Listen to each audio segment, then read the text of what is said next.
Mirë, ende nuk e kam. Sara Demushin do të presim disa momente sa të bëjmë të mundur lidhjen me Sarën për informacionin e fundit, ndërkohë që mbetemi ende me pamjet e drejt për drejta të forcave zjarfikse dhe flagve të cilat janë pamërshirshme, përfshin gjithë shka ndodhet në banesat e banorëve të zonës 5 maj. Godina që jemi duke parë në pamjet e drejt për drejta ndodhet fare pranë, si pas asaj që konfirmoi Jennifer Radi disa minuta më parë, fare pranë ndërtesës konviktit të studentëve të mjekësisë, pothuajse e gjithë zona, si pas asaj që raportohet, si pas videove edhe pamjeve që vinë në Euronews Albania, është përfshirë nga flakët të cilat ka nisur rreth orës 17, dyshohet në katin e parë të një supermarketi për të përhapur mëtej në të gjithë ndërtesën. Forca të shumta policie, forca zjarfikse, forca të ushtrisë, banorët që tashmë janë duke parë si spektator, fatkeqësisht gjithçka që i shkumbohet në sy nga banesat e tyre. Fatmirësisht nuk kemi të lënduar rënd deri në momentin që flasim, përveç paraqitjes 2 banorëve dhe 3 zjarfiksve me shenja asfiksie në QSUT, aty ku që në minutat e para është ngritur një grup pune për të menaxhuar situatën tek trauma edhe tek djegja. Rikthehem edhe njerë, nuk e di, e kam Sarën. Sara, të lutem, më thuaj çfarë ke mundur të mësosh, ke mundur të komunikosh me banorët, çfarë ka ndodhur konkretisht në minutat e para të këtij zjarri, i cili ka nisur në orën 17 dhe është përhapur shumë shpejt në të gjithë ndërtesën.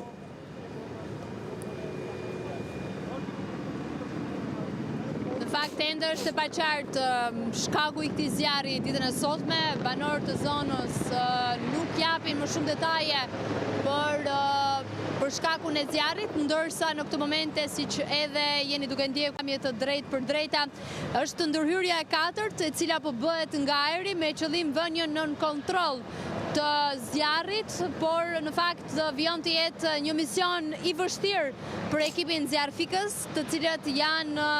duke munduar në të gjitha anët e mundshme të pallatit për të vënë në kontroll dhe për të shuar flakët, por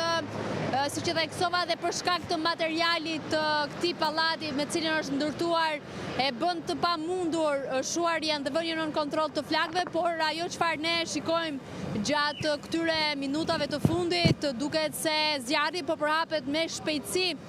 tashmë në të gjitha katet e këtij pallati, i cili po bëhen gati 2 orë i lirë, ku është duke punuar me të gjitha forcat e mundshme si të shërbimit zjarfikës, po ashtu edhe helikopter, siç e theksova më herët, është ndërhyrë 4 herë nga ajri, janë forcat të ushtrisë, djetra automjetet të shërbimit zjarfikës, por në fakt është tetë e vështirë të vihet nën kontroll ky zjarri për masave të mëdha, ku deri në këtë momente mësohet se 3 banorë të këtij pallati dhe po ashtu 3 punonjës të zjarfikësve janë transportuar në qendrën spitalore universitare Nën Tereza për shkak të shenjave të asfiksisë të cilat kanë shfaqur. Tashmë për shkak edhe të materialit apo të pajisjeve të cilat ndodhen në apartamentet e këtij pallati, ka vazhdimisht edhe shpërthime, dëgjohen shpërthime, ndërkohë tashmë policia është duke zgjeruar perimetrin e sigurisë për faktin e rrezikut që mund të kanoset edhe për shkak të njerëzve të cilët ndodhen, përveç banorëve të zonës, ka një numër të lartë të banorëve të tjerë të pallateve përreth të cilët janë afruar, por tashmë policia ka kërkuar që të largohen të gjithë banorët të cilët ndodhen shumë pranë pallatit.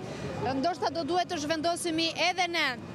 në këto momente për shkak të zgjerimit të perimetrit të sigurisë nga ana e policisë, ndërkohë siç e theksova sa i përket personave të cilët janë drejtuar spitalit, pra janë transportuar në QSUT, mësohet se kanë shfaqur shenja asfiksie.